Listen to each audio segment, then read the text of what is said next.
নির্বাচন হলে বিএনপি সরকার গঠন করবে বলে মন্তব্য করেছেন গণ অধিকার পরিষদের সভাপতি নুরুল হক নূর। তিনি বলেন, বিএনপিকে ভিলেন বানিয়ে বিভ্রান্তি ছড়ানোর চেষ্টা করা হচ্ছে, যা কোনো কাজে আসবে না। আবার কোনো দল ও ব্যক্তি নির্বাচন দেরিতে চাচ্ছেন, তারা মনে করছেন দেরিতে নির্বাচন হলে দল গোছাতে পারবেন।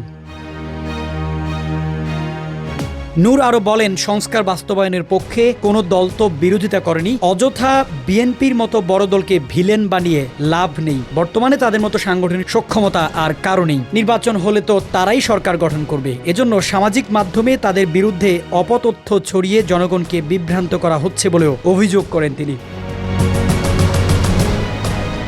ডক্টর ইউনূসের পদত্যাগের বিষয়ে তিনি আরো বলেন, কোনো দল তো পদত্যাগের কথা বলেনি। বিএনপি সহ আমরা অনেক দল বলছি যে বর্তমান প্রেক্ষাপটে নির্বাচন নিয়ে ষড়যন্ত্র হচ্ছে, আর ডিসেম্বর থেকে জুন এটা নির্বাচনের জন্য অস্পষ্ট রোডম্যাপ। কোন মাসে নির্বাচন হবে সেই বিষয়ে একটি স্পষ্ট ঘোষণা আসা উচিত।